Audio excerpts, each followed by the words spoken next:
আমরা আর দেরি করছি না, যার আলোচনা শোনার জন্য আমরা অধীর আগ্রহে বসে আছি, সেই গুরুত্বপূর্ণ আজকের আয়োজনের মেহমান, আজকের আয়োজনের মধ্যমণি, আমাদের আয়োজনের বিশেষ অতিথি, আসুন্নাহ ফাউন্ডেশনের সম্মানিত চেয়ারম্যান শেখ আহমদুল্লাহ হাফিজুল্লাহকে অনুরোধ করছি দুর্বলদের অধিকার রক্ষায় রসুল সাল্লাল্লাহু আলাইহি সাল্লামের ভূমিকা শীর্ষক আলোচনা উপস্থাপনের জন্যে।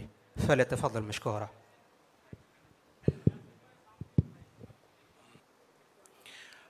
আসসালামু আলাইকুম ওয়া রাহমাতুল্লাহি ওয়া বারাকাতুহু। আপনারা সবাই ভালো আছেন? এই গরমে দীর্ঘ সময় বসে থেকে আলোচনা শোনা অনেক কঠিন একটি কাজ। আপনারা অনেক বেশি ধৈর্যের পরীক্ষা দিয়েছেন, আপনাদের আর খুব বেশি ধৈর্যের পরীক্ষা আমি নিতে চাই না। এবং আমার যে সময় ছিল সেই সময় থেকে আলহামদুলিল্লাহ অনেকখানি কমে আসাতে আপনাদের ধৈর্যের পরীক্ষাটাও অনেকখানি কমে গেল। আল্লাহ তাআলা আমাদেরকে সহজ করুন। আলহামদুলিল্লাহ আলহামদুলিল্লাহ রাব্বিল আলামিন ওয়াসসালাতু ওয়াসসালামু আলা আশরাফিল আমবিয়া ওয়াল মুরসালিন নবিয়িনা মুহাম্মদ ওয়া আলা আলিহি ওয়া আসহাবিহি আজমাইন, আম্মা বাদ। সকল প্রশংসা সেই মহান আল্লাহ তাআলার, যিনি আমাকে এখানে আজকে দাঁড়িয়ে আপনাদের সামনে সর্বকালের সর্বশ্রেষ্ঠ মহামানব, মানবতার মুক্তির দূত মুহাম্মদ সাল্লাল্লাহু আলাইহি ওয়াসাল্লামকে নিয়ে কিছু কথা উপস্থাপন করবার তৌফিক দিয়েছেন। শুকরিয়া জানাই সেই মহান মালিকের, সেই মহান রবের, এবং সেই সাথে বিশেষভাবে কৃতজ্ঞতা জ্ঞাপন করছি ঢাকা বিশ্ববিদ্যালয় সিরাত মাহফিল 2024 বাস্তবায়ন কমিটির প্রতি, যারা আমাকে এখানে দাঁড়াবার সুযোগ করে দিয়েছেন। বিশেষভাবে অন্তঃস্থল থেকে কৃতজ্ঞতা জানাচ্ছি ঢাকা বিশ্ববিদ্যালয় কর্তৃপক্ষকে এই চমৎকার আয়োজনটি করবার অনুমতি প্রদান করবার জন্য এবং সার্বিক সর্বাত্মক সহযোগিতা করবার জন্য। সময় যেহেতু কম, আমি কোনো ভূমিকা ছাড়াই আমার মূল বক্তব্যে প্রবেশ করতে চাই। আর তার আগে আমি দুটি কথা প্রাসঙ্গিক বলে রাখতে চাই। সেটি হলো, কেন প্রিয় নবী সাল্লাল্লাহু আলাইহি সাল্লাম সম্পর্কে আমাদের জানতে হবে। আমি জানি না এখানে মুসলিম ছাড়া অন্য ধর্মাবলম্বী আমাদের কোনো ভাই বা বোন আছেন কি না, কিন্তু মিডিয়ার মাধ্যমে আমার কথা হয়তো বা পরবর্তীতে তারা শুনতে পাবেন। আমি তাদেরকে সহ বলতে চাই, মুসলিম অমুসলিম যে কোনো মানুষ যদি তিনি সত্যি সত্যানুসন্ধানী হয়ে থাকেন, আমার মনে হয় তার জীবনে একবার হলেও মুহাম্মদ সাল্লাল্লাহু আলাইহি সাল্লামের জীবনী পাঠ করে দেখা উচিত। কারণ একজন মানুষ দুনিয়ার আলো দেখার আগেই বাবাকে হারিয়েছেন, পৃথিবীর আলো দেখার পরপরই মাকে হারিয়েছেন। বাবা এবং মা দুজনকে মানুষ যখন একেবারে শৈশবের শুরুতে হারিয়ে ফেলেন, ঠিক এরকম পরিস্থিতিতে একটা শিশুর জীবনের সামনের দিনগুলো কত কঠিন হয় সেটা বলার অপেক্ষা রাখে না। প্রিয় নবী সাল্লাল্লাহু আলাইহি সাল্লামের জীবনে দুঃখ এবং কষ্ট এখানে শেষ হয়নি, বরং শুরু হয়েছে। কৈশোরে যেতে না যেতেই তার সবচেয়ে বড় অবলম্বন, তার সবচেয়ে বড় আশ্রয়দাতা দাদা আব্দুল মুত্তালিবের ছায়াও তিনি হারিয়েছেন। এবং তিনি সামান্য একটু যখন সমাজে মাথা উঁচু করে দাঁড়াচ্ছিলেন, ততক্ষণে তার বহু চ্যালেঞ্জ সামনে চলে এসেছে। আর ঠিক সেই সময়টাতে তাকে ঘর থেকে যিনি সর্বাত্মক সহযোগিতা করছেন, ভেতর থেকে যিনি তাকে অনুপ্রেরণা দিচ্ছিলেন, তার সেই সহধর্মিনী খাদিজা রাদিয়াল্লাহু তাআলা আনহা, আর বাহির থেকে যিনি তাকে আশ্রয় দিচ্ছিলেন, সহযোগিতা করছিলেন, তার একমাত্র অবলম্বন ছিলেন, পায়ের তলের মাটি ছিলেন সেই চাচা আবু তালেব। ঠিক একই সময় আল্লাহ রাব্বুল আলামিন এই দুটি ছায়াকেও তার মাথার উপর থেকে সরিয়ে নিলেন। এরপর শুরু হলো মক্কার চিরচেনা মানুষগুলোর অচেনা আচরণ। তাদের সেই দুঃসহ নির্যাতন, জুলুম, এই সবগুলোকে পাশ কাটিয়ে তিনি আপন মিশনকে বাস্তবায়নের লক্ষ্যে এগিয়ে যেতে লাগলেন। যখন মক্কাতে আর থাকতে পারছিলেন না, আল্লাহর নির্দেশে হিজরত করলেন মদিনায় গিয়ে। সেখানে একটু শান্তিতে বসবাস করবেন সেই সুযোগটাও তাকে দেয়া হয়নি। তাকে সেখানে চাপিয়ে দেওয়া হয়েছে বদর, উহুদ, খন্দক, একের পর এক যুদ্ধ, বিগ্রহ, আগ্রাসন, জুলুম, নিষ্পেষণ।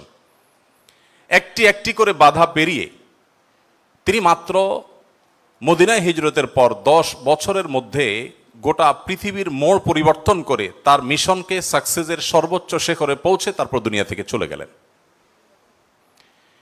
একজন মানুষ যার পৃথিবীর আলো দেখার আগে থেকেই বিপদ মাথার উপর ছিল, পৃথিবীতে আসার পর পদে পদে একটার পর একটা পায়ের তলের মাটিগুলো সরে যেতে লাগলো, মৃত্যুর আগ মুহূর্ত পর্যন্ত যার বিরুদ্ধে এত ষড়যন্ত্র, এত বাধা, এত বিপত্তি, এত সংকট, এত কিছুর পরও মাত্র 10 বছরে গোটা পৃথিবীর মোড়কে পরিবর্তন করে পৃথিবীর নতুন ইতিহাস রচনা করে যে মহানায়ক চলে গেলেন, যে মহামানব চলে গেলেন, আপনি অন্য ধর্মাবলম্বী মানুষ হলেও আপনি সত্যানুসন্ধানের দৃষ্টির কারণে শুধুমাত্র এই লোকটি সম্পর্কে আপনার জানা প্রয়োজন। যে মানুষটির সামগ্রিক জীবনে একটি জায়গা পাওয়া যায় না যে জায়গাটি দেখে বলা যায় যে এখানে তিনি একটি ভুল সিদ্ধান্ত গ্রহণ করে সরি বলতে বাধ্য হয়েছেন। আপনাদের কারো জানা আছে? তার জীবনে যারাই লিখেছেন তাদের কেউ কিন্তু এরকম কোনো জায়গা বের করতে পারেননি যে 63 বছরের জীবনে 63 সেকেন্ডের জন্য এমন কোনো সিদ্ধান্ত গ্রহণ করেছেন যার জন্য তাকে প্রায়শ্চিত্ত করতে হয়েছে। কে সে মানুষ? কি ছিল তার জীবনীতে? কিভাবে সম্ভব? আমরা তো আমাদের জীবনকে পরিবর্তন করবার জন্য, আমাদের ফ্যামিলির অর্থনৈতিক অবস্থাকে শুধুমাত্র পরিবর্তন করবার জন্য 30-40 বছরের কেরিয়ার অনেক সময় যথেষ্ট হয় না। সেখানে একজন মানুষ একটি পরিবার নয়, একটি দেশ নয়, একটি পৃথিবীর পরিপূর্ণ মোড়কে পরিবর্তন করে পৃথিবীর পুরো যে টার্নিং পয়েন্ট, সেই টার্নিং পয়েন্ট সৃষ্টি করে জাহান্নামুখী পৃথিবীকে জান্নাতমুখিতার দিকে যিনি নিয়ে এসেছেন, মাত্র 10 বছরের প্রচেষ্টায় শত সহস্র বাধা সত্ত্বেও সে মানুষটিকে, সে সফল মানুষটিকে এত বাধার পাহাড় ডিঙ্গে কিভাবে তিনি সাফল্যের চূড়ান্ত শিখরে পৌঁছেছেন তাকে জানা বোধ হয় আমাদের বিবেকের দাবি, তাকে জানা বোধ হয় আমাদের নিজেদের প্রয়োজনে, আমাদের সাফল্যের প্রয়োজনে। আল্লাহ তাআলা আমাদের সবাইকে তাকে বারবার তার জীবনীকে পুনর্পাঠ করার তৌফিক দান করুন। দ্বিতীয়ত যে কথাটি আমি বলতে চাই তা হলো, আপনারা অনেকে হয়তো শুনে থাকবেন, ইসলামী বিশ্ববিদ্যালয় কুষ্টিয়ার সাবেক এক সময়ের প্রফেসর ছিলেন, রোড অ্যাক্সিডেন্টে মারা গেছেন, ডক্টর খন্দকার আব্দুল্লাহ জাহাঙ্গীর রহমতুল্লাহ আলাইহি অত্যন্ত চমৎকার একটি উপমা দিয়েছিলেন। স্যার বলেছেন যে মোবাইল ফোন যেরকম 2 রকম, একটাকে আমরা সহজে বোঝার জন্য বাটন ফোন বলি, আরেকটা হলো স্মার্টফোন। স্যার বলেছেন যত প্রাণী আল্লাহ তাআলা সৃষ্টি করেছেন, এসব প্রাণী, মানুষ সহ অন্য সমস্ত প্রাণীকে 2 ভাগে ভাগ করা হয়েছে। মানুষ ছাড়া যত প্রাণী আছে তারা সবাই হলেন বাটন ফোনের মতো। বাটন ফোনে যে ক্যালকুলেটর দেওয়া আছে ওইটাই ফিক্সড, সেখানে অন্য কোনো ক্যালকুলেটর আপনি চাইলেও ঢোকাতে পারবেন না। সেখানে যে প্রোগ্রাম দেওয়া হয়েছে, নতুন কোনো প্রোগ্রাম সেখানে ইনস্টল করার কোনো সুযোগ নেই। কিন্তু একটা স্মার্টফোনে আপনাকে শুধুমাত্র বেসিক বিষয়গুলো দেওয়া থাকে। আপনি কোন ক্যালকুলেটরটা নামাবেন সেটা প্লে স্টোরে, অ্যাপ স্টোরে গিয়ে আপনি চয়েস করতে পারেন। আপনি সেখানে কোন ব্রাউজারটা নামাবেন সেটাও আপনি চয়েস করতে পারেন।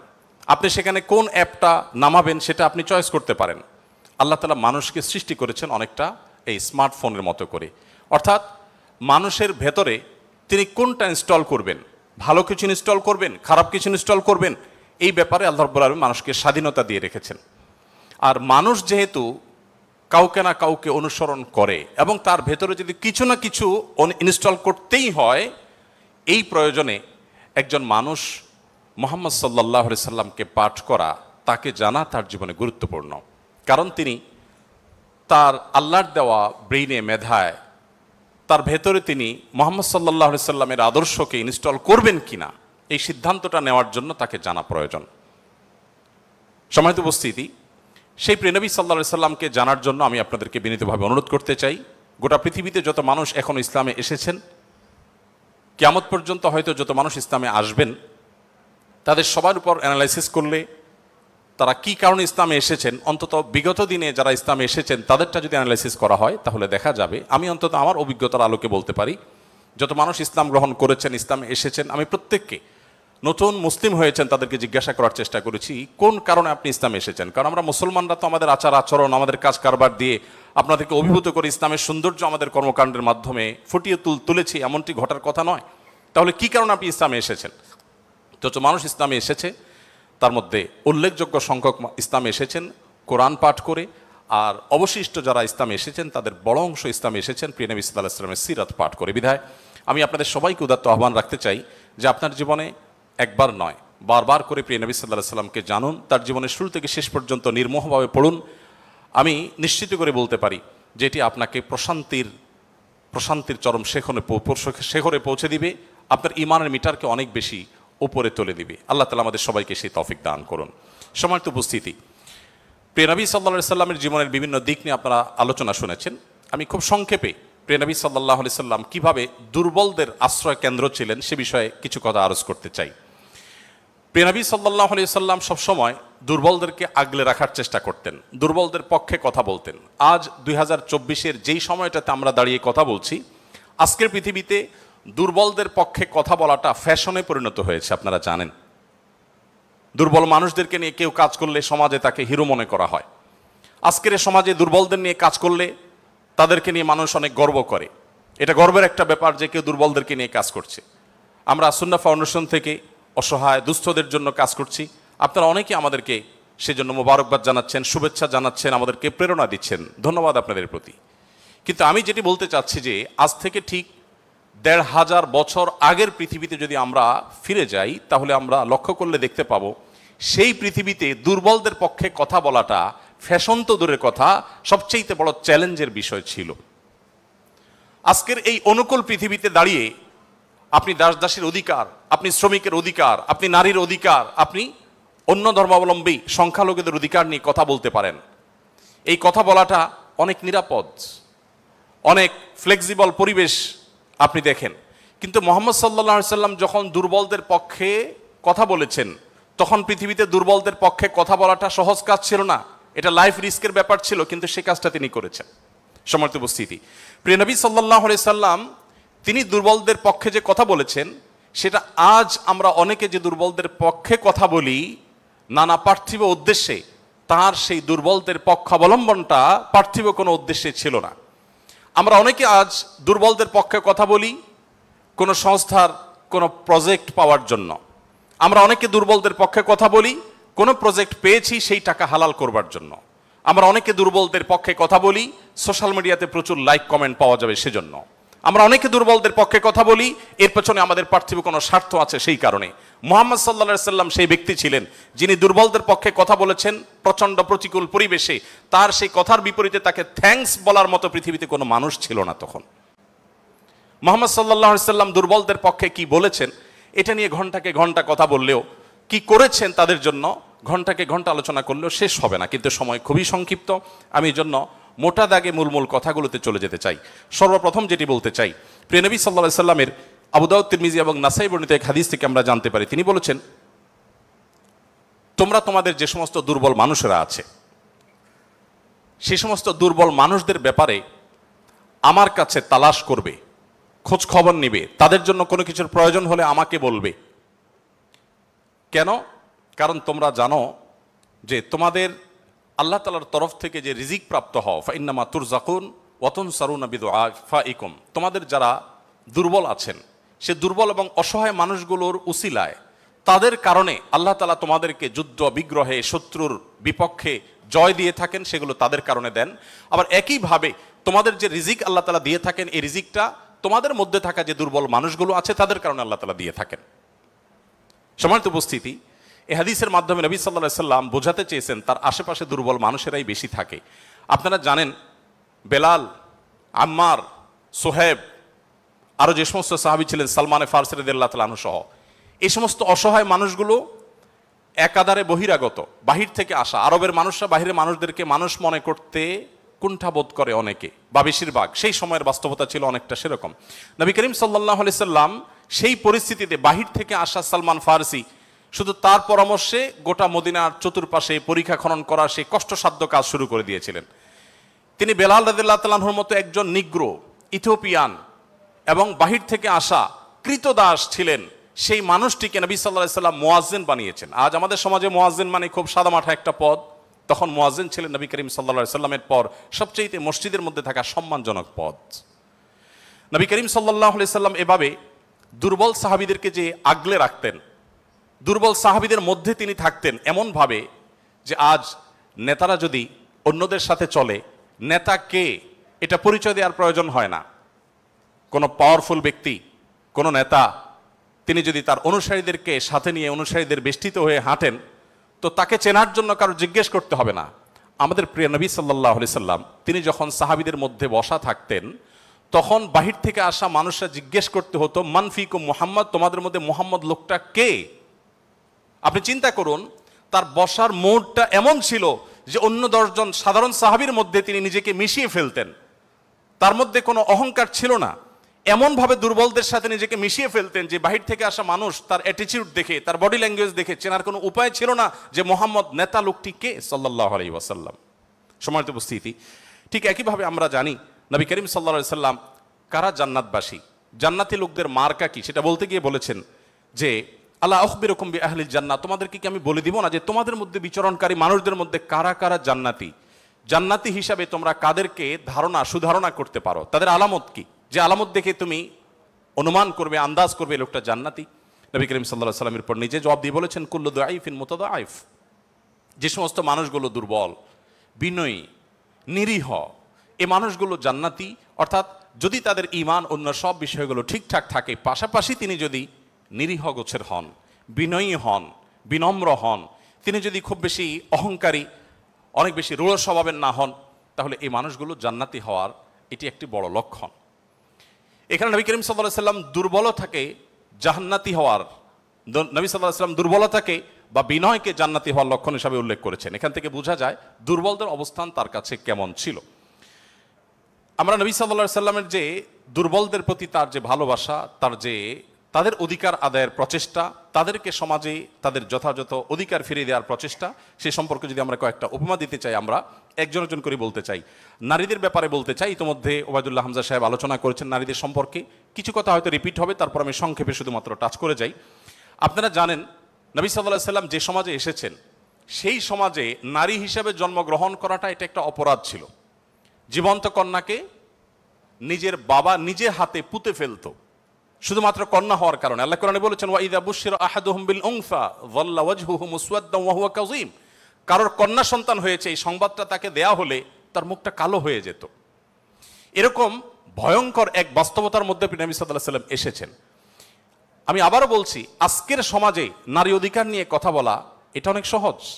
নারী অধিকার নিয়ে কথা বলা মানুষগুলোর জন্মেরও বহু বছর আগে প্রিয় নবী সাল্লাল্লাহু আলাইহি সাল্লাম শুধু নারী অধিকার নিয়ে কথা বলেন নাই, জীবন্ত কবরস্থ করা হতো যেখানে কন্যা সন্তানকে, সেই জায়গা থেকে তুলে নারীকে সবচেয়ে সম্মানের সর্বোচ্চ আসনে বসিয়ে তারপর তিনি দুনিয়া থেকে গেছেন।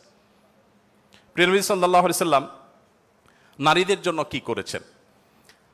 কোরআনে আল্লাহ তাআলা বলেছেন, ওয়া আশিরুহুন্না বিল মারুফ, হে পুরুষেরা তোমরা তোমাদের স্ত্রীদের সাথে যথাযথভাবে সুন্দরতম উপায়ে তাদের সাথে বসবাস করো, তোমাদের জীবন অতিবাহিত করো, সংসার করো ভালোভাবে, খারাপভাবে তাদের সাথে তোমরা সংসার করবে না, সতর্ক করেছেন। কোরআনে কারিমে একটি সূরা আছে, আপনারা জানেন, সূরার নাম হলো সূরাতুন নিসা, অর্থাৎ নারীগণের সূরা।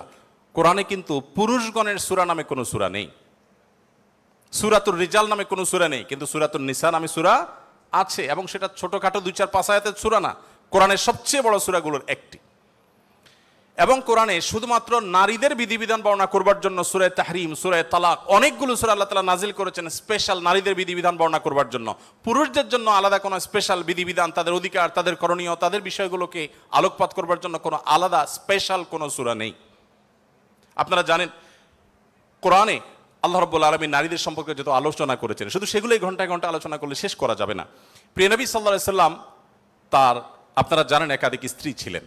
একাধিক স্ত্রী থাকলে দাম্পত্য জীবনে টুকটাক মনোমালিন্য হয়, তার ক্ষেত্রেও হয়েছে।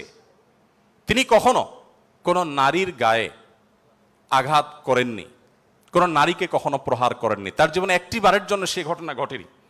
আপনারা অনেকে হয়তো শুনে থাকবেন, উহুদের যুদ্ধে প্রিয় নবী সাল্লাল্লাহু আলাইহি সাল্লামের তরবারি একজন সাহাবীকে দেয়া হয়েছে। তিনি দূর থেকে লক্ষ্য করলেন একজন নারী খুব বিভৎস একটি দৃশ্যের অবতারণা করেছেন, তার নাম ছিল হিন্দা, আপনারা জানেন। তিনি নবী করিম সাল্লাল্লাহু আলাইহি সাল্লামের প্রিয় চাচার লাশ কেটে কলিজা বের করে চাবাচ্ছেন। এরকম নির্মম এবং পাশবিক অত্যন্ত ভয়ঙ্কর একটি চিত্র ওই সাহাবী দেখতে পেয়ে নবী সাল্লাল্লাহু আলাইহি সাল্লামের তরবারি তার হাতে, তিনি দৌড়ে দূর থেকে আবসা আবসা দেখছেন, কাছাকাছি গেলেন। কাছাকাছি গিয়ে দেখতে পেলেন, দূর থেকে তিনি বুঝতে পারেন না যে ইনি ভদ্রলোক না ভদ্র মহিলা। খুব কাছে এসে দেখলেন যে তিনি একজন নারী। তিনি তখন বলেছেন পরবর্তীতে যে আমি তরবারিটা তুলেছিলাম যে তার শিরকে আমি তার ধড় থেকে দেহ থেকে আলাদা করে দিব, কিন্তু তৎক্ষণাৎ আমার মনে হলো এই তরবারিটা তো সেই মানুষটার যে মানুষ কোনোদিন কোনো নারীর গায়ে আঘাত করেন নাই। আমি যত কঠিন দৃশ্যই দেখি না কেন, আমি নবী সাল্লাল্লাহু আলাইহি সাল্লামের তরবারি দিয়ে কোনো নারীকে আঘাত করতে পারি না। তিনি সেই অবস্থাতে এরকম ভয়ঙ্কর একটি দৃশ্য দেখার পরও নবী করিম সাল্লাল্লাহু আলাইহি সাল্লামের জীবন চরিত্রের মধ্যে তিনি নারীদেরকে যেভাবে সম্মান দিতেন, মর্যাদা দিতেন, শুধুমাত্র সেই বিষয়টিকে স্মরণ করে তরবারিকে খাপে ঢুকিয়ে তিনি সেখান থেকে ফিরে এলেন। প্রিয় নবী সাল্লাল্লাহু আলাইহি ওয়াসাল্লাম তিনি যুদ্ধের ময়দানে কয়েক শ্রেণী মানুষকে কোনোভাবেই যেন হত্যা না করা হয় তার জন্য আগে থেকে বলে রেখেছেন, এবং যুদ্ধের আগে যোদ্ধাদেরকে, মুজাহিদদেরকে বলে রাখতেন, খবরদার রণাঙ্গনে শত্রুপক্ষের অন্য সব মানুষকে আঘাত করলো, নারীদেরকে আঘাত করবে না। আপনারা এই জন্য সাহাবিদের মধ্যে পুরুষ সাহাবিদের শহীদ হওয়ার অনেক লম্বা ফিরিস্তি বা লিস্ট আপনারা দেখতে পান, মহিলা সাহাবিদের লিস্ট খুব বেশি একটা দেখা যায় না। যদিও পুরুষদের আল্লাহর জন্য জীবন উৎসর্গ করার এই পথের সর্বপ্রথম পথ নির্দেশ করেছেন যিনি, অবাক করা বিষয় হলো তিনি একজন নারী, সুমাইয়া রাদিয়াল্লাহু তাআলা আনহা। প্রিয় ভাইরা আমার, নবী করিম সাল্লাল্লাহু আলাইহি সাল্লাম তার জীবনের একেবারে শেষের দিকের বক্তব্যগুলোর, ভাষণগুলোর একটি ছিল ইস্তাউসু বিন নিসাই খায়রা, তোমরা নারীদের ব্যাপারে আমার কাছ থেকে ভালো ওসিয়ত গ্রহণ করো। অর্থাৎ আমি তোমাদেরকে ওসিয়ত করছি, আমি জীবনের শেষ মুহূর্তে, অন্তিম মুহূর্তে তোমাদেরকে উপদেশ দিচ্ছি, নারীদের বেলায়, মহিলাদের ব্যাপারে তোমরা ভালো আচরণ করবে, এটি আমার কাছ থেকে শুনে রাখো। নবী করিম সাল্লাল্লাহু আলাইহি ওয়াসাল্লাম তিনি তিনটি জিনিসকে খুব বেশি ভালোবাসতেন, তিনটি জিনিস তার কাছে খুব বেশি প্রিয় ছিল। আপনারা অনেকে হাদিসটি জানেন। তার একটি ছিল সুগন্ধি, তিনি পারফিউম, আতর খুব পছন্দ করতেন। আরেকটি ছিল সালাত, নামাজ, এটি তার চক্ষু শীতলতার কারণ ছিল, তার অনেক ভালো লাগতো নামাজ আদায় করতে। আরেকটি ছিল নারী। এখানে নারী প্রিয়র অর্থ হলো বাবা এবং মায়ের মধ্যে নবী সাল্লাল্লাহু আলাইহি সাল্লাম বাবার চাইতে মাকে বেশি প্রায়োরিটি দিতেন। সন্তানের মধ্যে ছেলে এবং মেয়ের মধ্যে মেয়েকে বেশি ভালোবাসতেন, এত বেশি ভালোবাসতেন যে প্রিয় নবী সাল্লাল্লাহু আলাইহি সাল্লামকে আল্লাহ তাআলা ছেলে সন্তান দিয়েছেন, তাদের সবাইকে শৈশবে মৃত্যু দিয়েছেন, তার একমাত্র চারটি কন্যা সন্তানকে বাঁচিয়ে রেখেছেন। দিন শেষে তিনি কন্যাদের বাবা হয়ে বেঁচেছিলেন, ছেলেদের বাবা হয়ে বেঁচে ছিলেন না।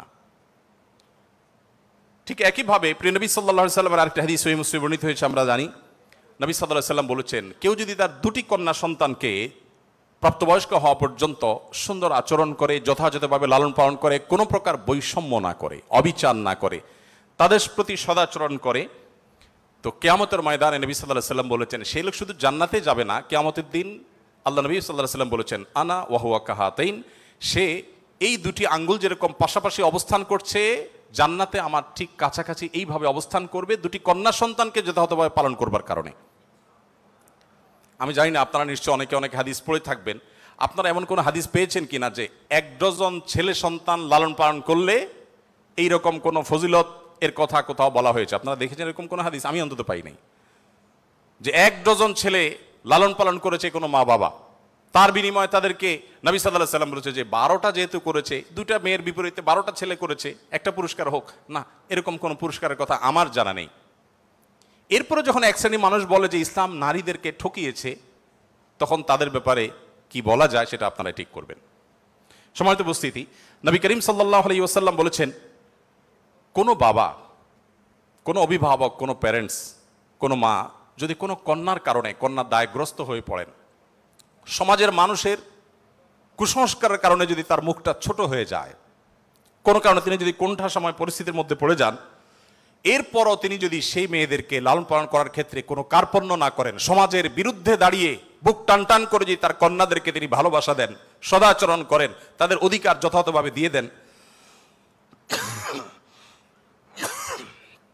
দুঃখিত, তাহলে সেক্ষেত্রে নবী সাল্লাল্লাহু আলাইহি সাল্লাম বলেছেন এই কন্যাদের প্রতি সদাচরণ করবার কারণে জাহান্নাম থেকে মুক্তির কারণ হবে কিয়ামতের ময়দানে ওই ব্যক্তির জন্য। এটি নবী সাল্লাল্লাহু আলাইহি সাল্লামের আরো বহু হাদিস আছে, আমি আর সেদিকে যাব না, শুধুমাত্র একটি হাদিস বলে শেষ করব। সেটা হলো, আপনারা জানেন নবী করিম সাল্লাল্লাহু আলাইহি সাল্লামকে জিজ্ঞাসা করা হলো, ইয়া রাসূলুল্লাহ মান আহাক্কুন নাসি বিহুসনি সুহবাতি, আমার সবচেয়ে ভালো আচরণ পাওয়ার অধিকারটা কার?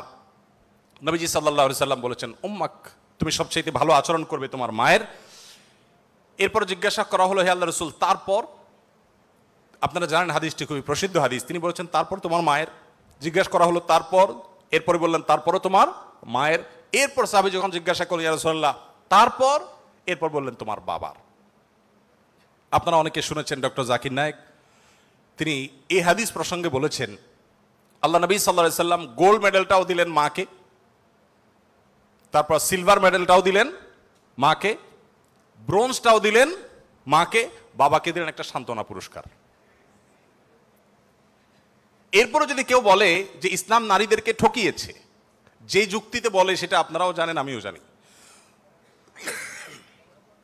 বলা হয় বাবার সম্পদে ছেলে যদি 2 টাকা পায়, মেয়ে 1 টাকা পায়, এখানে মেয়ের প্রতি অবিচার করা হয়েছে। আপনারা জানেন এর মতো হাস্যকর একটা দাবি আরেকটি হতে পারে না।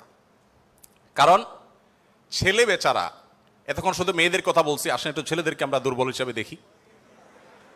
ছেলে বেচারা প্রাপ্তবয়স্ক হওয়ার পর বাবা মা তার ভরণ পোষণ দিতে বাধ্য নন। যদি বাবা মা বলেন যে তুমি প্রাপ্তবয়স্ক হয়ে গেছো, তোমার চাল ডাল তুমি জোগাড় করো, বাবা মা সেটা বলতে পারেন, সে রাইট তাদের আছে।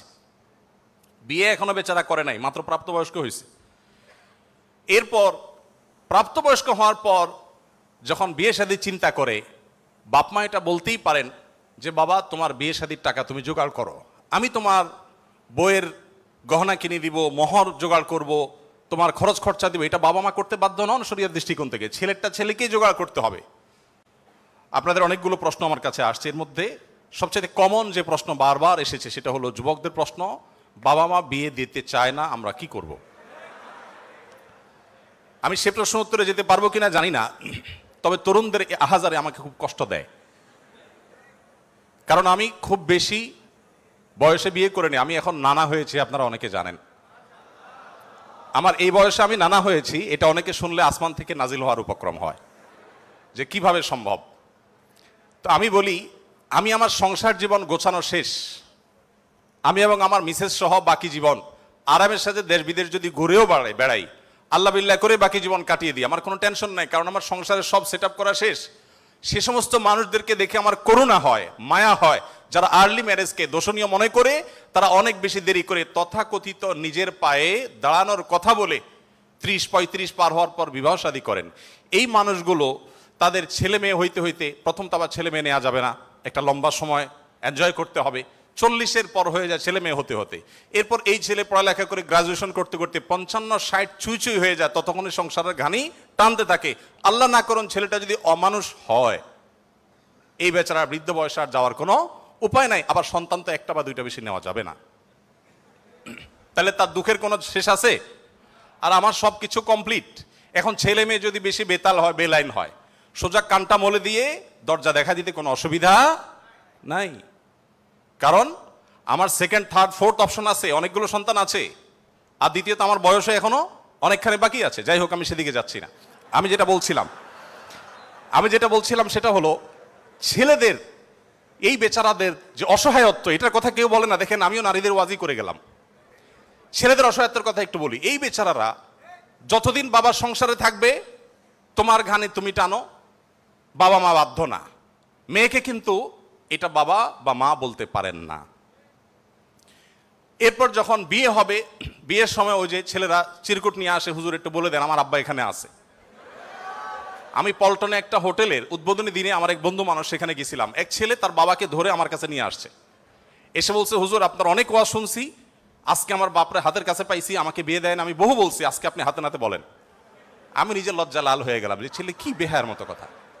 যাই হোক, তো এই বেচারারা বিয়ে করতে যাবে, বাপ বলে যে কি করো তুমি, বিয়ে করবে মানে টাকা কামাই করো। মেয়েদের বিয়ের সময় কি বাবা মা এটা বলে তুমি কয় টাকা কামাই করছো তোমার বিয়ে দিব? বলার সুযোগই নাই, রাইটই নাই। এরপরে বিয়েটা যখন হয়ে যায়, এই বেচারা এতদিন নিজের পেট পালা লাগতো, এখন বউয়ের পেট পালো, ছেলে মেয়ের পেট পালো, অর্থাৎ তাদের রিজিকের ব্যবস্থা করো, তাদের উপার্জনের দায়িত্ব তার। নিজের বাবা মা যদি বৃদ্ধ হয়ে যান, অসহায় হয়ে যান, তাদের দায়িত্ব তার। বাপের বাড়ি যাওয়ার সময় বাজারটা তার করতে হয়, শ্বশুর বাড়ি যাওয়ার সময় মিষ্টির প্যাকেটটার টাকাও তাকে দিতে হয়। শতভাগ খরচ ছেলের, শতভাগ খরচ কার? ছেলের। আর বাপের সম্পদে পাবে হলো 2 টাকা, 2 আনা, আর মেয়ে পাবে 1 টাকা। তার অন্যের খরচ তো দূরের কথা, নিজের খরচই তার উপরে বর্তায় না। ইসলাম কি তাকে কম দিয়েছে না বেশি দিয়েছে? একজনকে 2 টাকা দিয়ে বাজারে পাঠিয়ে বিরাট বড় ফর্দ দেখাই দিয়েছেন, এতগুলো সব তোমাকে আনতে হবে। আরেকজনকে 1 টাকা দিয়ে বললেন যে তুমি শুধুমাত্র এই টাকা দিয়া যা খুশি তা করতে পারো। তাহলে এই 1 টাকা যাকে দেওয়া হয়েছে তার অধিকার কি কম দেওয়া হয়েছে না বেশি দেওয়া হয়েছে? আল্লাহর সাথে পাল্লা দিলে গোল্লা যাওয়া ছাড়া কোনো উপায় থাকে না। যারা নিজের বিবেক দিয়ে আল্লাহ সুবহানাহু ওয়া তাআলার বিচারকে, বিশ্লেষণকে বিচার করতে চায়, তারা আল্লাহর উপরে ওই যে খোদার উপরে খোদাগিরি বলে যে সে মূর্খতা ছাড়া আর কিছুই করছে না। আমি শ্রদ্ধা রেখে তাদের প্রতি এটা বলতে বাধ্য হলাম। যাই হোক, আমি যেটা বলছিলাম যে নবী সাল্লাল্লাহু আলাইহি ওয়াসাল্লাম মেয়েদের সম্পর্কে এত কথা বলেছেন, দেখুন যে মা হিসাবে মেয়েদের মর্যাদা এত বেশি। ইমাম মালিক রহমতুল্লাহ আলাইহি একটি চমৎকার কথা বলেছেন। তিনি বলেছেন যে আল আম্বিয়াউ আবুল বানাত। আপনারা অবাক হবেন, যত নবী রাসূল পৃথিবীতে এসেছেন বেশিরভাগ নবী রাসূলদেরকে আল্লাহ তাআলা ছেলে সন্তান না দিয়ে মেয়ে সন্তান দিয়েছেন। যাই হোক, মেয়েদের ব্যাপারে কথা বেশি হয়ে যাচ্ছে, এক পেশে হয়ে যাচ্ছে, আমরা একটু অন্য কোনো অপশনে চলে যাই। এরপরে যেটি বলতে চাই তা হলো বিধবা এবং ইয়েতিমদের ব্যাপারে। দেখুন, ইয়েতিম বিধবার ব্যাপারে নবী করিম সাল্লাল্লাহু আলাইহি ওয়াসাল্লাম বলেছেন, বুখারীতে হাদিসটি বর্ণিত হয়েছে, আস-সাইলাল আরমালাতি ওয়াল মাসাকি কাল মুজাহিদি ফি সাবিলিল্লাহ আও কাল্লাযী ইয়াকুমুল লাইলা ওয়া ইয়াসুমুন নাহার। যে ব্যক্তি কোনো বিধবার ব্যয়ভারের দায়িত্ব গ্রহণ করবে, যে ব্যক্তি কোনো ইয়েতিমের লালন পালনের দায়িত্ব গ্রহণ করবে, অভিভাবকত্বের দায়িত্ব গ্রহণ করবে, নবী সাল্লাল্লাহু আলাইহি ওয়াসাল্লাম বলেছেন এই ব্যক্তি আল্লাহর রাস্তায় রণাঙ্গনে জিহাদরত ব্যক্তি আল্লাহর কাছে যে মর্যাদা লাভ করবে, নিজের জায়গায় বসে থেকে অসহায় বিধবার দায়িত্ব, বিধবা ভাতা দিয়ে তার দায়িত্ব গ্রহণ করলে এই ব্যক্তিকে আল্লাহ তাআলা সেই মর্যাদা দান করবেন। আপনি এরকম কোনো হাদিস দেখাতে পারবেন না যে একটা লোক বেচারার বউ মরে গেছে, মন মরা থাকে, যদি কোনো ভদ্র মহিলা তার আশ্রয় দেওয়ার জন্য তিনি অনুপযুক্ত হওয়া সত্ত্বেও নিজেকে পেশ করেন, উপস্থাপন করেন আর তার আশ্রয় হয়ে যান, তাহলে নবী সাল্লাল্লাহু আলাইহি ওয়াসাল্লাম বলেছেন তার এই পুরস্কার আছে। নিশ্চয়ই ভালো কাজের সওয়াব আছে, কিন্তু আলাদা পার্টিকুলার কোনো সওয়াবের কথা নবী সাল্লাল্লাহু আলাইহি ওয়াসাল্লাম বলেন নাই। কিন্তু একজন বিধবার ব্যাপারে কিন্তু সেই কথা বলা হয়েছে। ইয়েতিমের ব্যাপারে নবী সাল্লাল্লাহু আলাইহি ওয়াসাল্লাম বলেছেন, আনা ওয়া কাফিদুল ইয়াতিমি কাহাতাইন। আমি এবং ইয়েতিমের অভিভাবক, যিনি ইয়েতিমের দায়িত্ব নেন, এই দুইজন এই দুটি আঙ্গুলের মতো পাশাপাশি জান্নাতে অবস্থান করবো। আপনারা অনেকে বলতে পারেন যে জান্নাতে এই লোক নবীর কাছে থাকবে, এর আগে শুনলাম 2টা কন্যা লালন পালন করলে সেও নবী সাল্লাল্লাহু আলাইহি ওয়াসাল্লাম কাছে থাকবে, তো নবী সাল্লাল্লাহু আলাইহি ওয়াসাল্লামের কাছে কতজন থাকবে?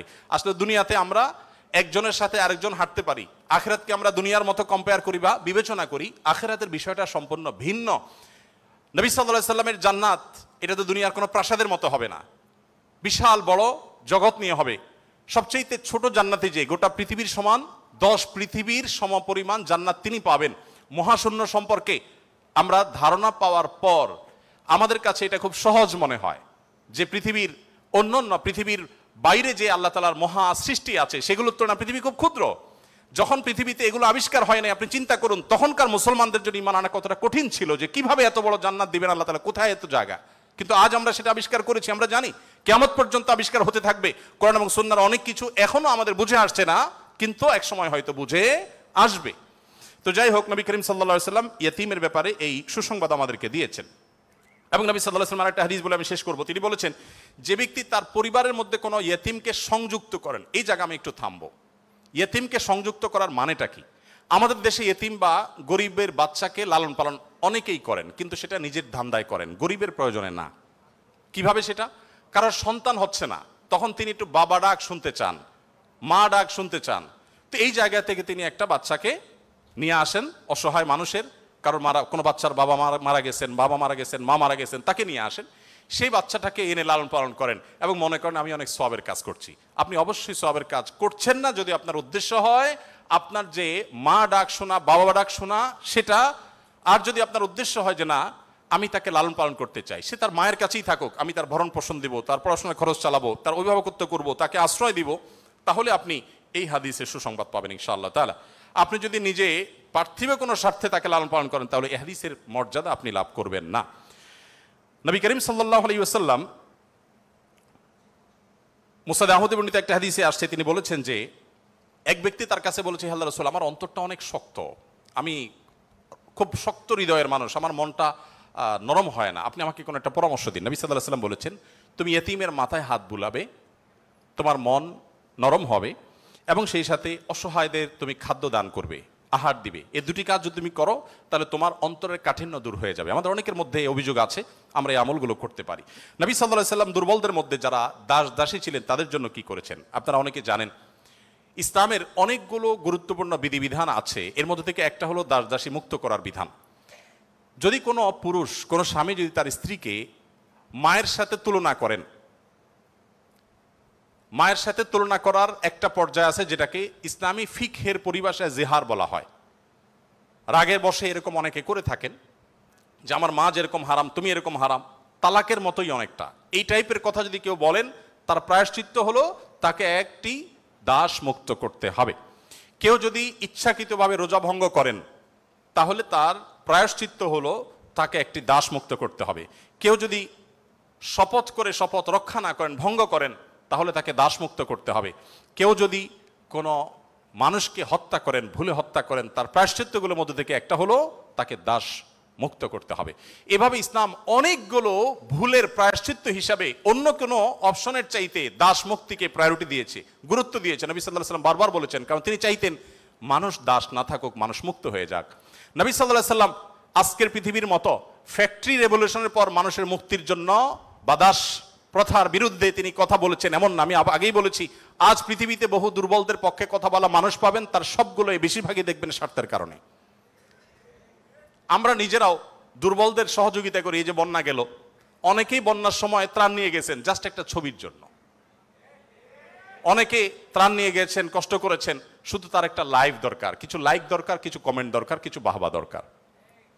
তো নবী সাল্লাল্লাহু আলাইহি সাল্লাম দাস দাসীদের মুক্তির জন্য কথা বলেছেন সেই সমাজে যখন দাস দাসী ছিল আজকের যুগে বিএমডব্লিউর মালিক হলে যেরকম গর্বের, দাস দাসী থাকা সেরকম গর্বের। এরকম মূল্যবান অ্যাসেট কোনো বিনিময় ছাড়া মুক্ত করে দেওয়ার জন্য নবী সাল্লাল্লাহু আলাইহি সাল্লাম উৎসাহিত করতেন। শুধু তাই নয়, আপনারা জানেন যে নবী করিম সাল্লাল্লাহু আলাইহি সাল্লাম বলেছেন, কোন দাসকে যদি কেউ মুক্ত করে, তাহলে ওই দাসের প্রতিটি অঙ্গকে মুক্ত করার বিনিময়ে যে ব্যক্তি এই কাজটি করলেন, আল্লাহ তাআলা ওই ব্যক্তিকে তার ওই অঙ্গকে জাহান্নাম থেকে মুক্তির পরোয়ানা দান করবেন।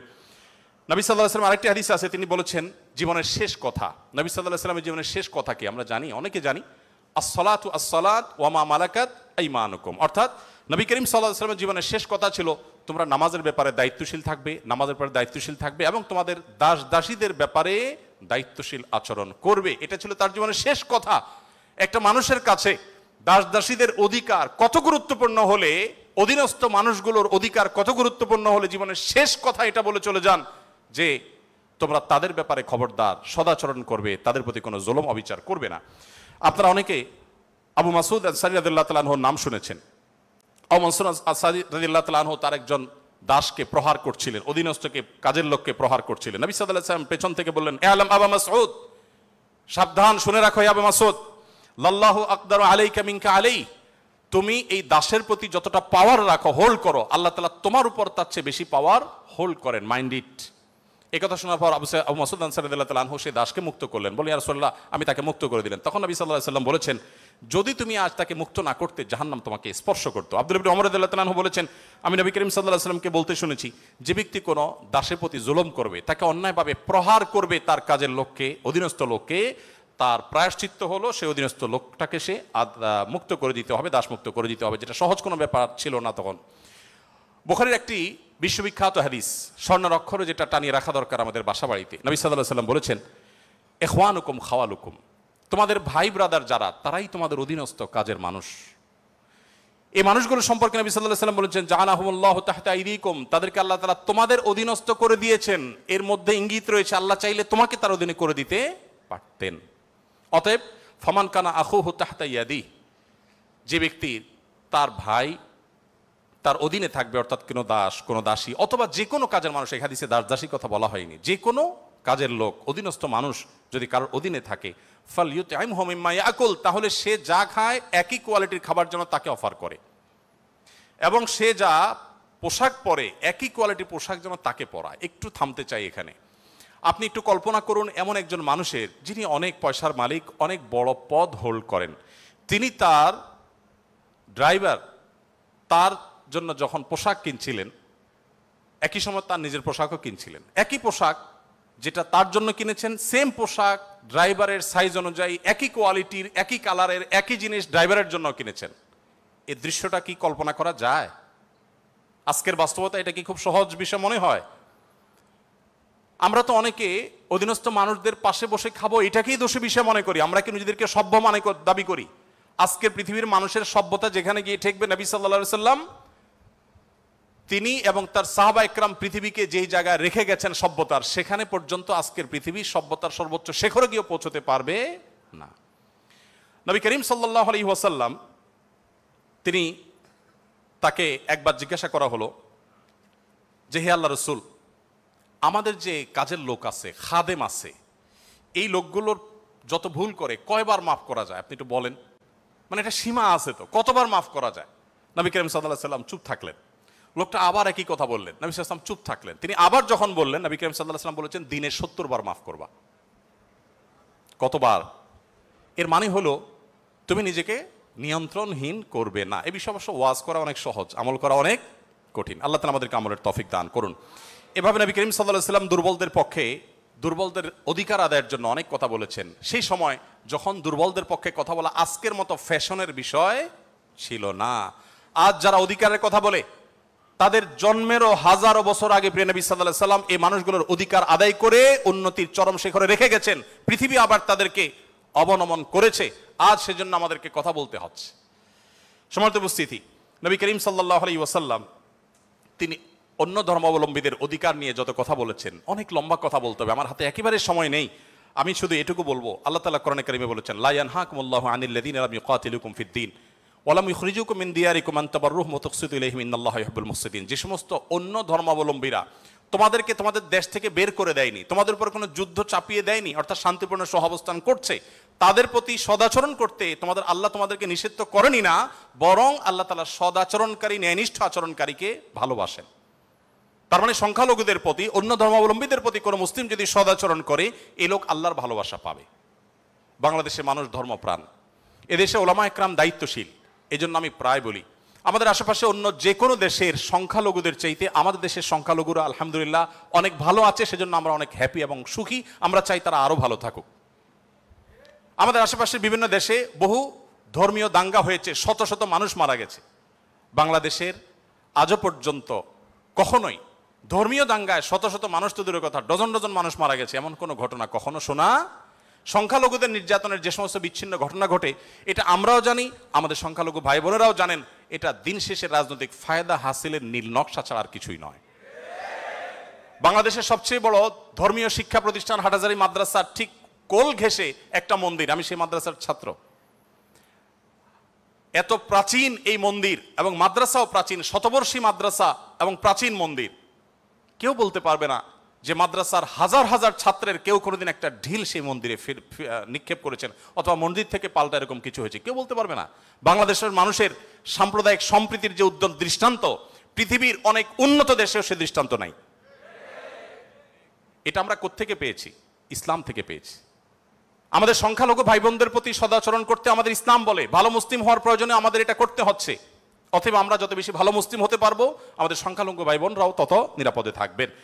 নবী সাল্লাল্লাহু আলাইহি ওয়াসাল্লাম বলেছেন, যেই ব্যক্তি কোনো অমুসলিম, যিনি মুসলিম ভূখণ্ডে বসবাস করার পারমিশন নিয়ে আসছেন, ধরুন বাইরে থেকে ভিসা নিয়ে এসছেন, অনুমোদিত তার বসবাসটা, এরকম কোন অন্য ধর্মাবলম্বীকে যদি কোনো মুসলমান হত্যা করে, এই মুসলমান এই হত্যার কারণে জান্নাত তো দূরের কথা, জান্নাতের ঘ্রাণও সে পাবে না।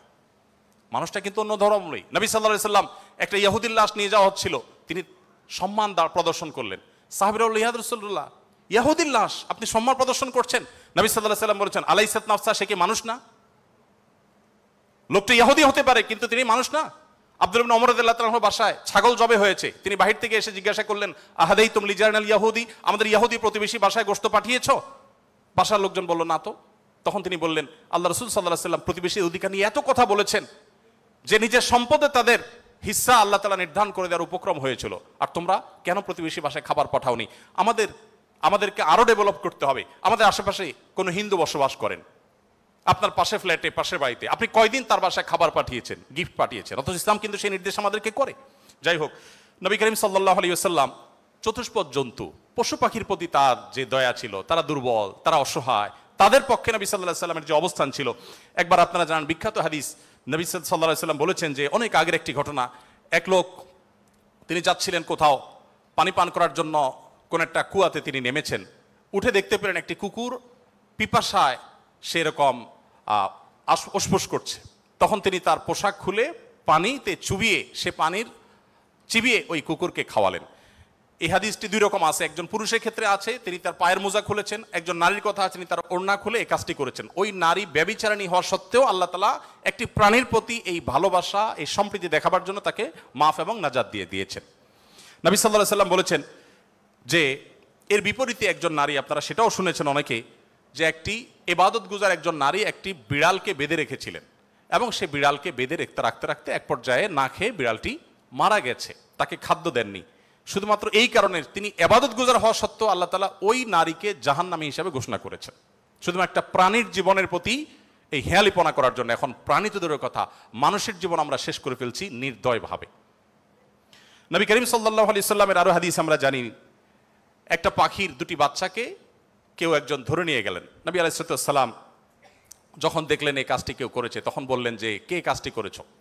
তখন নবী করিম সাল্লাল্লাহু আলাইহি সাল্লাম তাকে ডেকে বললেন, যাও, এই যে পাখি, মা পাখিটা সে ছটপট করছে আমি দেখতে পাচ্ছি, এই বাচ্চাগুলোকে সেখানে রেখে আসো, এটা তোমার জন্য জায়েজ নাই, মা পাখির বাচ্চাগুলোকে তুমি ছিনিয়ে আনবে জাস্ট তোমার বিনোদনের জন্য। তখন নবী করিম সাল্লাল্লাহু আলাইহি সাল্লাম ওই নির্দেশ সাহাবীকে করেছেন এবং ভৎসনা করেছেন এই কাজটি করবার জন্য। এর বিপরীতে আরেকটা ঘটনা আমরা জানি, এর পাশাপাশি আরেকটা ঘটনা আমরা জানি, নবী সাল্লাল্লাহু আলাইহি সাল্লাম এক ব্যক্তিকে দেখলেন তিনি পিপিলিকার উপদ্রব থেকে বাঁচার জন্য আগুন দিয়ে পোড়াচ্ছেন। তিনি বলেছেন, খবরদার, লা ইউআযযিবু বিন-নার ইল্লা রাব্বুন নার, আগুন দিয়ে পুড়িয়ে নির্মমভাবে তুমি এটাকে হত্যা করতে পারো না। যদি হত্যা করতেই হয় তাহলে তুমি এমনি পিষে মেরে ফেলো, অন্য কোনোভাবে মেরে ফেলো, নির্মমভাবে তুমি মারতে পারো না। আমাদের অনেকে দেখবেন যে ওই যে এক ধরনের আঠা পাওয়া যায় ইঁদুর মারার, সে আঠা দিয়ে ইঁদুর মারার চেষ্টা করেন, নির্মমভাবে মৃত্যু, হত্যা করা বা নিধন করা, এটা জায়েজ নাই।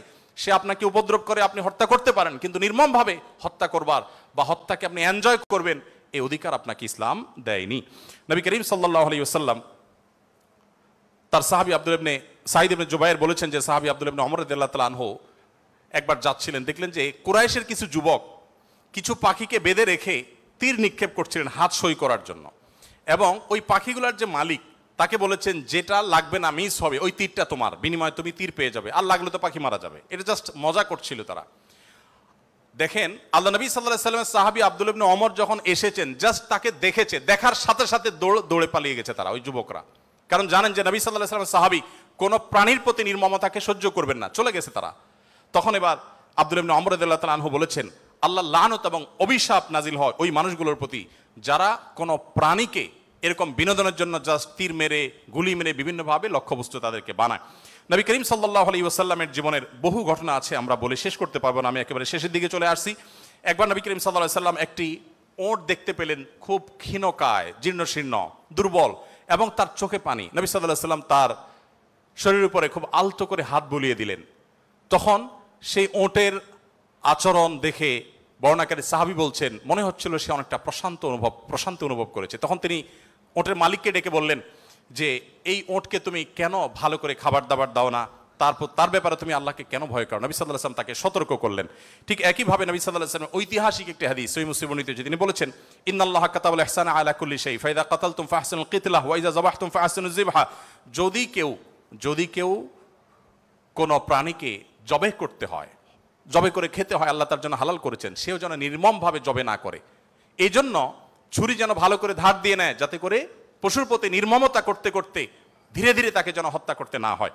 এমনকি কোনো মানুষকে যদি মৃত্যুদণ্ড দিতে হয়, তাকেও যেন নির্মমভাবে হত্যা না করা হয়। প্রয়োজনে তাকে যদি মৃত্যুদণ্ড দিতে হয়, এমনকি রণাঙ্গনে যদি শত্রুপক্ষ হয়, নির্মমভাবে তার অঙ্গ প্রত্যঙ্গ কেটে টুকরা টুকরা করবেন, এই নির্মমতা করার অনুমতি ইসলাম আপনাকে দেয়নি। আপনাকে মানুষ হতে বলেছে ইসলাম। নবী সাল্লাল্লাহু আলাইহি ওয়াসাল্লাম এক ব্যক্তিকে দেখলেন যে তিনি তার কোনো একটা পশু জবাই করার জন্য শুইয়ে তারপরে সেই পশু ছুরি ধার দিচ্ছেন। একদিক থেকে শুয়েছেন, হয়তো পাও দিয়ে ফাড়া দিয়ে ধরে রেখেছেন, আর অপর দিক থেকে হাত দিয়ে তিনি ছুরি ধার দিচ্ছিলেন। নবী সাল্লাল্লাহু আলাইহি ওয়াসাল্লাম বলেছেন যে আতুরি তুমি তাহা মাউতা, তুমি কি চাও এই প্রাণীটাকে কয়েকবার হত্যা করতে? কেন তুমি আগে ছুরি ধার দিয়ে আনো নাই? নবী করিম সাল্লাল্লাহু আলাইহি ওয়াসাল্লাম একটি গাধার পাশ দিয়ে যাচ্ছিলেন, দেখতে পেলেন যে গাধাটার উপরে কেউ ছেক দিয়েছে, কোন লোহাটো হাতে দাগ দিয়ে ছেক দিয়েছে, ক্ষত বিক্ষত হয়েছে। নবী বলেছেন লানাল্লাহুল্লাযী ওয়াসামা, যে ব্যক্তি গাধা ছেক দিয়েছে, আল্লাহ লানত, আল্লাহর রহমত থেকে সে বঞ্চিত হয়ে অভিশাপ তার উপরে নাজিল হবে। নবী করিম সাল্লাল্লাহু আলাইহি ওয়াসাল্লাম এক ব্যক্তিকে দেখলেন যে তিনি বলছেন, হে আল্লাহর রাসূল, আমি যখন ছাগল জবে করি তখন আমি যাতে অপ্রয়োজনীয় কষ্ট দিতে না হয়, নির্মমতা করতে না হয়, সেদিকটা খেয়াল করে। নবী সাল্লাল্লাহু আলাইহি ওয়াসাল্লাম বলেছেন, রাহিমাকুল্লাহ, তুমি যদি ছাগলের প্রতি দয়া পরবশ হও, আল্লাহ তাআলা তোমার প্রতি দয়া পরবশ হবেন। ভাইরা আমার, এমনকি তৃণ লতা গাছপালা এগুলো প্রয়োজন ছাড়া যদি কেউ কাটে, নবী সাল্লাল্লাহু আলাইহি ওয়াসাল্লাম বলেছেন ওই ব্যক্তির মাথায় আল্লাহ তাআলা জাহান্নামের আগুন নিক্ষেপ করেন, প্রয়োজন ছাড়া যদি বৃক্ষ নিধন করে কেউ।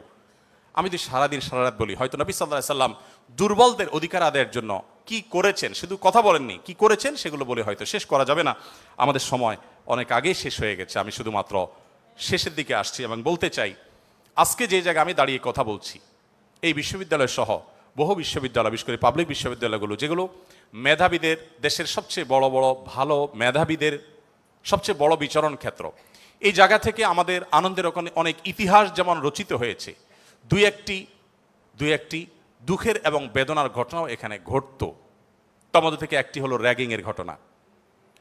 নতুন একজন শিক্ষার্থী, যেখানে পুরাতন শিক্ষার্থী বা বড় ভাইদের কাছে, সিনিয়রদের কাছে স্নেহ ভালোবাসা পাওয়ার কথা, র্যাগিংয়ের নামে তাকে অপমানিত করা, অপদস্থ করা, তাকে হ্যারাসমেন্ট করা, তাকে অপমান অপদস্থ করে পশুর মতো বুনো আনন্দে মেতে ওঠা, এটা আমাদের দেশের অনেক শিক্ষা প্রতিষ্ঠানের একটি অঘোষিত কালচারে পরিণত হয়েছিল।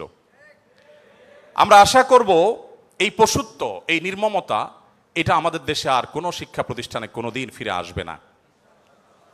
আমরা সবাই যদি দায়িত্বশীল হই, আমরা সবাই যদি মানুষ হই, ভালো মুসলমান হতে হলে ভালো মানুষ আমাদেরকে হতে হবে। আমরা যদি ভালো মানুষ হই, তাহলে আমাদের দ্বারা এরকম ঘটনা কখনো ঘটতে পারে না। একজন মানুষের কষ্ট কারোর আনন্দের কারণ হতে পারে না।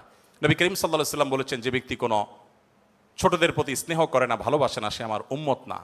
ছোট এবং জুনিয়রদের প্রতি যদি স্নেহ মমতা না থাকে, ভালোবাসা না থাকে, সে আর যা হোক নবী করিম সাল্লাল্লাহু আলাইহি ওয়াসাল্লামের উম্মত হিসাবে পরিচিতি পাবে না। অতএব র্যাগিংয়ের এই অপসংস্কৃতিকে ঝেঁটিয়ে শিক্ষা প্রতিষ্ঠানগুলো থেকে বিদায় করতে হবে আপনাদেরকেই। সবাই রাজি আছেন তো ইনশাআল্লাহ? আল্লাহ তাআলা আমাদের সবাইকে সেই তৌফিক দান করুন। সময় উপস্থিতি, আমাদের আসরের সময় হয়ে গেছে অনেক আগেই। আমি খুব সংক্ষেপে শেষ করলাম। আপনাদের প্রশ্ন, অনেকগুলো প্রশ্ন আমার কাছে আছে, কিন্তু প্রশ্ন আমি এখনও টাচই করতে পারলাম না, তো সেজন্য আমি ক্ষমা চেয়ে নিচ্ছি। নামাজের পর আর কোনো সেশন আদৌ থাকবে কিনা আমি জানি না, তবে যেহেতু প্রশ্নগুলো আপনারা দিয়েছেন, আমি কোনো লাইভে সেটার উত্তর দিয়ে যেতে পারি। আর যদি নামাজের পরে সেশন হয়, তাহলে সেখানে আমরা 15-20 মিনিটের প্রশ্নগুলো উত্তর দেওয়ার চেষ্টা করতে পারি। আর একটি আহ্বান আপনাদের প্রতি আমি রাখতে চাই, সেটা হলো, আপনারা অনেকে আমাদের সাথে বিভিন্ন সময় যোগাযোগ করেন যে আসুন্নাহ ফাউন্ডেশনের সাথে আপনারা কিভাবে ইনভলভ হবেন। আপনারা অনেকে হয়তো মনে করেন আমরা শিক্ষার্থী মানুষ, আমরা টাকা পয়সা দিতে পারবো না, তাহলে আসুন্নাহ ফাউন্ডেশনের সাথে কিভাবে ইনভলভ হবে। আমি আপনাদেরকে বলতে চাই, আসুন্নাহ ফাউন্ডেশনের যে ওয়েবসাইট আছে, asunnahfoundation.org, আমাদের এই ওয়েবসাইটে ভলান্টিয়ার রেজিস্ট্রেশন বা ভলান্টিয়ার নিবন্ধন যে ফিচার আছে, সেখানে ক্লিক করে আপনি আপনার তথ্যপত্র দিয়ে যদি সাবমিট করে রাখেন, আমাদের কাছে আপনাদের ডাটা চলে আসবে। আপনারা যেন আনন্দিত হবেন যে আমাদের ফেনী, লক্ষ্মীপুর, নোয়াখালীতে বন্যা দুর্গতদের যে পুনর্বাসনের কার্যক্রম চলছে, সেখানে প্রায় 45টা টিম, 45টা টিম সেখানে কাজ করছে। এই প্রত্যেকটা টিমে কোনো না কোনোভাবে কোনো না কোনো পাবলিক বিশ্ববিদ্যালয়ের ছাত্ররাই নেতৃত্ব দিচ্ছেন। তাদের সাথে কোনো ব্যবসায়ীকে, কোনো চাকরিজীবীকে ট্যাগ করা হয়েছে। 3 জন করে এক একটা টিমে থাকে, তারা সেখানে কাজ করছে, তথ্যপত্রগুলো ভেরিফিকেশন করছে। তাদের তথ্যপত্রের ভিত্তিতে আমরা ইনশাআল্লাহ অসহায় এবং দুস্থ মানুষদের ঘরগুলো বানিয়ে দেওয়ার, কৃষকদেরকে নগদ অর্থ সহায়তা দেওয়ার এবং অন্যান্য কার্যক্রম আমরা পরিচালনা করব। তো আপনারা যদি ফাউন্ডেশনের সাথে ইনভলভ হতে চান, আমি আপনাদের সবাইকে উদাত্ত আহ্বান করতে চাই, এমনকি আমাদের বোনদেরকেও বলতে চাই যে আপনারাও আমাদের ফাউন্ডেশনের ভলান্টিয়ার হিসাবে নিবন্ধন করতে পারেন। আমাদের যখন প্রয়োজন হবে, আমরা কোনো সময় আমাদের নিবন্ধিত ভলান্টিয়ারদেরকে প্রায়োরিটি দিয়ে বিভিন্ন কাজের ক্ষেত্রে আমরা তাদেরকে ইনভলভ করে থাকি। আমরা আশা করি যে আমাদের কল্যাণমূলক কাজে আপনারাও সাথী হবেন, সঙ্গী হবেন। আজকের এই আয়োজন, এত সুন্দর একটি আয়োজন করবার জন্য কর্তৃপক্ষকে আমি ধন্যবাদ জানাই, এবং বিশেষভাবে ধন্যবাদ জানাই আমাকে এখানে এসে কিছু কথা বলবার সুযোগ দেওয়ার জন্য। আমার কথার মধ্যে যদি সঠিক কিছু বলে থাকি আল্লাহর তরফ থেকে, ভুল কিছু বলে থাকলে সেটি আমার তরফ থেকে, শয়তানের তরফ থেকে। আল্লাহ তাআলা আমাদের সবাইকে নবী করিম সাল্লাল্লাহু আলাইহি ওয়াসাল্লামের রঙে রঙিন হওয়ার তৌফিক দান করুন, তার আদর্শে আদর্শবান হওয়ার তৌফিক দান করুন। জাযাকুমুল্লাহু খাইরা। আসসালামু আলাইকুম ওয়া রাহমাতুল্লাহি ওয়া বারাকাতুহু।